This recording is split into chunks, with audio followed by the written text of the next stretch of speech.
Hello everyone. नमस्कार, मैं हूं राम प्रकाश गौतम। और आज हम लोग जो डिस्कस कर रहे हैं, अपना टॉपिक ये है कि पेटीएम के बारे में हम लोगों को आज बात करना है कि एकाएक पेटीएम पे आरबीआई का शिकंजा कस दिया गया। अब मिंट ने लिखा कि RBI bars Paytm payments bank from accepting deposits in any customer account from next month. Sentence को समझिएगा, वर्ड पे ध्यान दीजिएगा। Paytm payments bank. The Hindu ने क्या लिखा ये देख लेते हैं। द हिंदू ने लिखा RBI calls to render Paytm wallet and FASTag inoperative. अब हम लेके आपको चल रहे हैं पेटीएम का जो आरबीआई ने इस पे जो प्रेस रिलीज किया, ये हम लोग एक बार अभी समझेंगे। और उससे भी बड़ी इंपॉर्टेंट चीज है यहाँ पे कि आरबीआई ने किया क्यों ऐसा काम, क्यों पेटीएम के ऊपर शिकंजा करा दिया, क्या क्या ट्रांजैक्शन कर सकते हैं और आप कौन सी ट्रांजैक्शन नहीं कर सकते हैं पेटीएम से, ये सारी डिस्कस हम लोग अभी इस वीडियो में करेंगे। सबसे पहली बात देखिए कि जो रिजर्व बैंक ऑफ इंडिया है ये क्या लिखा है, ये देखिए। सबसे पहले जो स्टूडेंट के लिए इम्पोर्टेंट है, यूजर्स के लिए तो है ही, लेकिन स्टूडेंट्स के लिए ज्यादा इम्पोर्टेंट है।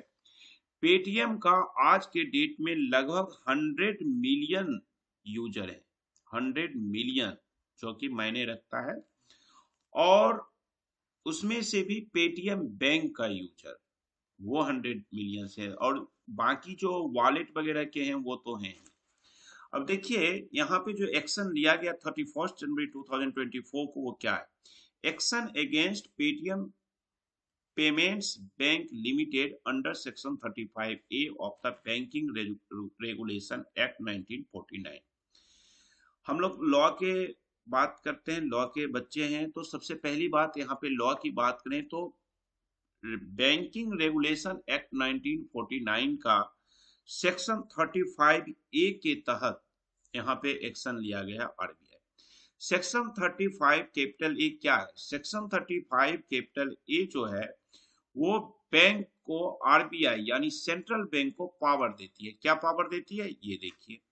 ये मैं स्क्रीन पे ओपन कर रखा हूं, banking regulation act 1949। Section 35 capital A जो है वो पावर देता है रिजर्व बैंक को कुछ डायरेक्शन देने के लिए बैंक के लिए। क्या? कि अगर कोई बैंक पब्लिक इंटरेस्ट के खिलाफ है, कोई ऐसा काम कर रहा है जिससे पब्लिक इंटरेस्ट का लॉस हो रहा है, उस केस में आरबीआई एक्शन ले सकती है।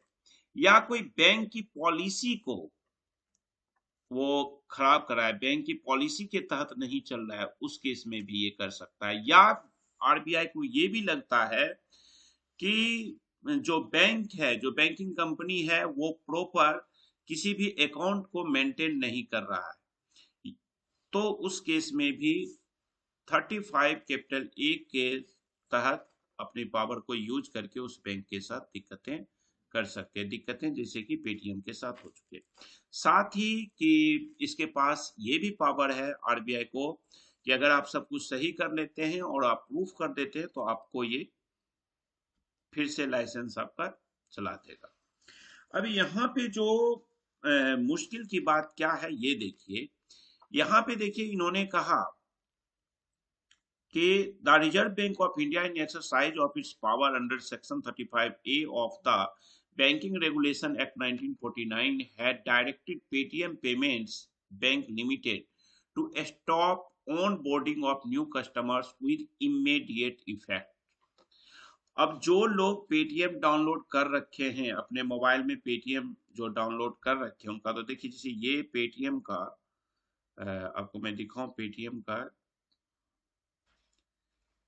ये जो पेटीएम का स्क्रीन आप यहाँ पे देख रहे होंगे, ये देखिए ये पेटीएम का है। ये जो पेटीएम स्क्रीन है आपका, ये अगर आपने डाउनलोड कर रखा है तब तो आपको ठीक है, लेकिन अब से कोई एक व्यक्ति चाहेगा तो इमीडिएट इफेक्ट कर दिया है कि अब आप अपना नया कस्टमर नहीं बना सकते।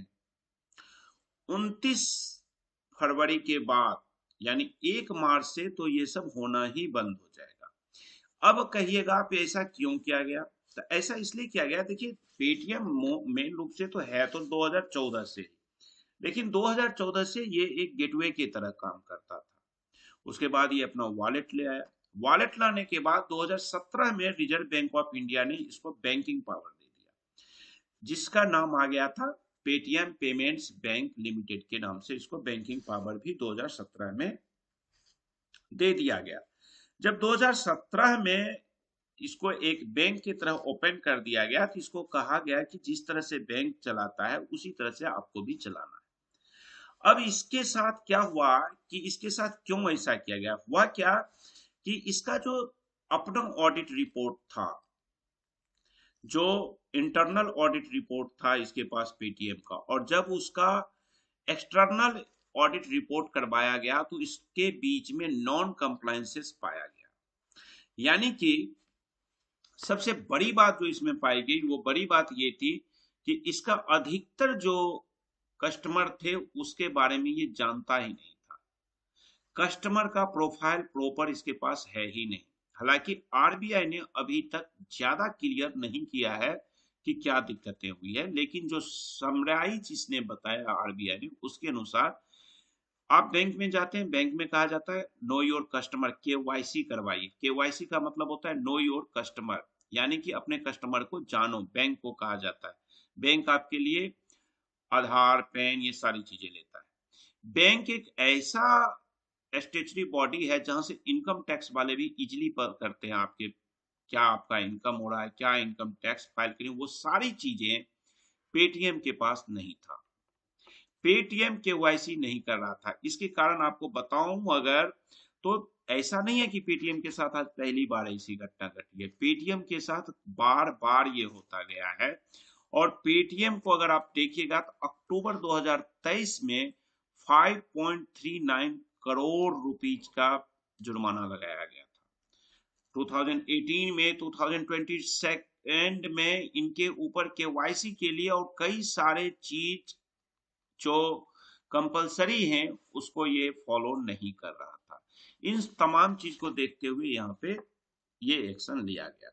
अब इस एक्शन में क्या कहा गया है? कहा गया है कि कोई भी डिपॉजिट और क्रेडिट ट्रांजैक्शन, टॉप अप वगैरह आप नहीं कर सकते हो अपने वॉलेट में, फास्टैग में, एनएससी कार्ड में। कब से? आफ्टर फरवरी 29। अब यहाँ पे एक चीज समझिएगा कि अगर आपका वॉलेट, देखिए एक यूपीआई का तो काम करेगा पेटीएम, यूपीआई के काम में आपको कोई दिक्कत नहीं होगी। ये इंपॉर्टेंट उन लोगों का है जो लोग पेटीएम बैंक में ही अपना खाता खोल रखे हैं। कंसेप्ट समझिएगा, वॉलेट वाले जो सिर्फ इसको यूपीआई यूज करते हैं उनके लिए दिक्कत नहीं है। दिक्कत उन लोगों के लिए है जो पेटीएम बैंक में अपना अकाउंट ओपन कर रखे हैं, जिनका वॉलेट, जिनका फास्टैग पेटीएम बैंक से लिंक्ड है, उन लोगों को ये सारी सर्विसें बंद हो जाएगी। अगर आपके सपोज करिए आपका स्टेट बैंक ऑफ इंडिया में अकाउंट है, तो उस अकाउंट से आपका पैसा, स्टेट बैंक ऑफ इंडिया से आपका पैसा निकल करके अगर वॉलेट में आता है और वहां से आप ट्रांजैक्शन करते हो, तो ये एक गेटवे हो गया पेटीएम। यहाँ पे आपका पैसा स्टोर नहीं करना है। मेन जो ऑब्जेक्टिव है आरबीआई का कि आप पैसा को स्टोर नहीं कर सकते हो। तो जो एटीएम में है वो जो पेटीएम के वॉलेट में पैसा है वो आप यूज कर सकते हैं। लेकिन अगर आपका पेटीएम पेमेंट बैंक में आपका अकाउंट है तो उससे आप कोई भी ट्रांजैक्शन इसके साथ नहीं कर सकते हैं। तो 29 फरवरी से पहले आप सारा पैसा का अपना विड्रॉ वगैरह कर लीजिए। 29 फरवरी के बाद तो आप इसमें कुछ भी नहीं कर सकते। हाँ, इसमें एक चीज इन्होंने कहा कि अगर कोई बंदा का बैलेंस उसमें है, withdrawal or utilization of balances by its customer from their accounts including saving bank account, current account, prepaid instruments, FASTag, national common mobility cards, etc. are to be permitted without any restrictions up to their available balance. जब तक उसका balance है तब तक ये use तो कर सकता है। डिपॉजिट वगैरह नहीं हो सकता है, विड्रॉ आप कर सकते हैं, यूटिलाइजेशन इसका कर सकते हैं। उसके बाद इसमें जो है कि इसका जो पेरेंट कंपनी है, इसका पेरेंट कंपनी है 197 कम्युनिकेशन लिमिटेड। अब 197 कम्युनिकेशन लिमिटेड जो है, इसने भी बड़ा मुश्किल कर रखा था इसके लिए, क्योंकि उसके और अब तो आ रहा है टीवी पे न्यूज में बहुत सारी चीजें लेके ये आ रहा है। अब इन लोगों को दोनों को टर्मिनेट कर दिया जाएगा और फरवरी 29 2024 से पहले। लेकिन इसमें ना आरबीआई में अगर ये सारी कुछ सही करके देता है पेटीएम, हालांकि पेटीएम भी अपना उसका शेयर देखिए बहुत खराब हो चुका है और अपनी सारी दलीलें दे रहा है पेटीएम वाला भी कि मैं क्या क्या करके दूंगा आपको, क्या नहीं करके दूंगा, आप सुरक्षित हैं, इस बहकावे में नहीं जाना है।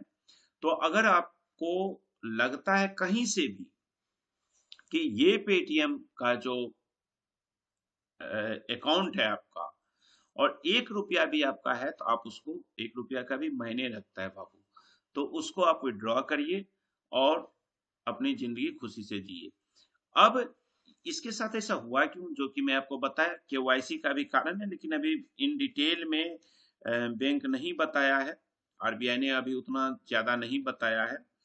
और आपको यहाँ पे सबसे बड़ी बात क्या है, देखिए पेटीएम में चीन का पैसा लगा हुआ था। दिसंबर 2023 तक 9.89% हिस्सेदारी था अलीबाबा के, एक कंपनी है, ये अनफिट करके नाम है उसका शायद, अर्फिन करके, अर्फिन कर ही कुछ नाम है उसका। अर्फिन वाली जो कंपनी है उसका 9.89% शेयर इसके साथ है, पेटीएम के साथ था दिसंबर 2023 तक। तो चाइना के साथ तो ऐसे ही रिलेशन खराब है। अब पूरी एजेंसी जो है इन सारी चीजों पे, इनके एक्टिविटीज पे ध्यान दे रखी है और इस कारण से इनके साथ ऐसा। और हालांकि पेटीएम का तो मैं बताया आपको, बार बार ऐसा हो रहा है इसके साथ, ये एकदम कंप्लायंसेस पूरा नहीं करता है। स्ट्रेचरी जो कंप्लायंस है इसका ये नहीं करता है। यहाँ पे आप देख रहे हैं, इसके साथ साथ अभी आज आज के ही आरबीआई ने एक प्रेस रिलीज किया जिसमें 4 कोऑपरेटिव बैंकों का भी ट्रांजैक्शन होल्ड कर दिया है। तो जो लोग, आप अभी मैं फिर से एक बार कंसेप्ट आपका क्लियर कर देता हूं, जिन लोगों का पेटीएम के बैंक अकाउंट से ट्रांजैक्शन होता है वॉलेट वगैरह में, उनका ट्रांजैक्शन रुक जाएगा।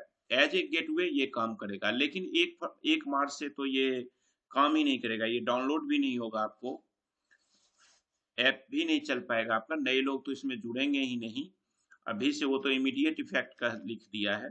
बाकी चीजें देखिए क्या करता है आगे, और आरबीआई का इस पे गाइडलाइन आएगा। तो इस वीडियो को हम यहाँ खत्म करते हैं और उम्मीद करते हैं कि अब आपको यहाँ पे कोई भी इशू समझने में नहीं होगी पेटीएम से। और एक चीज मैं हमेशा कहता हूं कि कभी भी ना इन सब में पैसा अपना अकाउंट नहीं लगाइए जो नेशनलाइज बैंक है। अभी भी 3 बैंक जो है इंडिया में आरबीआई के गाइडलाइंस के अनुसार, स्टेट बैंक, एचडीएफसी बैंक और आईसीआईसीआई बैंक, कहा जाता है आरबीआई का जो गाइडलाइंस अभी जो आया था उसके अनुसार भी आरबीआई ने इस 3 बैंक को माना है कि आपका पैसा सुरक्षित है। ठीक है, उसके बाद आप चले जाइए फिर और भी सरकारी बैंक जितने भी हैं, कैनरा बैंक, पीएनबी बैंक, इन सब में पैसा रखिए। प्राइवेट बैंक में जाइए तो बड़े बैंक में जाइए, जैसे एक्सिस बैंक है, ये भी ठीक बैंक है, लेकिन इस पे भी नोटबंदी में आप, इसका भी बड़ा बुरा हाल हुआ था, डर था वहां पे भी इसका भी कि ये भी एक्सिस बैंक भी डूब जाएगा, लेकिन अभी इसका सिचुएशन ठीक है। एचडीएफसी बैंक तो अभी क्रेडिट कार्ड आपने देखा है कि टॉपर रहा है ऋणदाता के रूप में, तो बड़ी बैंक है। आईसीआईसी बैंक भी अपनी पॉलिसी के साथ कभी समझौता नहीं करता है, कंप्रोमाइज नहीं करता है। तो कोशिश करिए बड़े बैंकों में अकाउंट रखने के लिए, और जो सरकारी बैंक है बेहतर होगा उसी में रखिए। यस बैंक का देखिए बुरा हाल हो गया था, तो मुश्किलें हुई थी लोगों को, लेकिन चलिए वो रिकवर हो जाता है, क्योंकि ये सभी बैंकिंग एक्ट के अंदर आते हैं, तो गवर्नमेंट को लगता है कि भाई ये कोई कोऑपरेटिव बैंक है नहीं। और पेटीएम जैसे बैंक जो काम करता है, अब केवाईसी, ये तो किसी तरह अपना दुकान, आप पेटीएम का ठेले पे भी, कहीं पे भी लोग ठेला लगा रखा है, रेडी सब्जी वाले के पास भी देखिए अब पेटीएम है। और ये पेटीएम के, हालांकि पेटीएम ही नहीं, अब एयरटेल भी मनी का वो करने लगा है, ये सारी चीजें, एयरटेल का भी वॉलेट वगैरह है। तो ये सब क्या, और जब कोरोना आया और नोटबंदी के बाद आरबीआई ने ऑलरेडी सबको ये पावर दिया था और ये लाइसेंस दिया था कि आप लोग करिए, बट इन लोगों ने, अब सपोज करिए रोड के बगल में कहीं रेडी लगा करके कोई अब पेटीएम पे काम कर रहा है, पेमेंट का लेन देन कर रहा है, कुछ उसका केवाईसी ही नहीं है, कोई भी आया चला गया पैसा, तो इससे गवर्नमेंट को कंट्रोल नहीं हो पा रहा था, आरबीआई को कंट्रोलिंग नहीं हो रही थी इसके ऊपर। तो ये सारी चीजों को देखते हुए इस पे अभी ये निषेध लगा दिया गया है, रिस्ट्रिक्शन लगा दिया गया है। आगे जैसा भी होगा हम आपके साथ आएंगे। उम्मीद करता हूँ कि आपके सारी क्वेरी सॉल्व हो गई, और फिर भी अगर कोई क्वेरी हो आपकी तो आप 8448610923 पे मुझे व्हाट्सएप कर सकते हैं। Thank you, bye bye.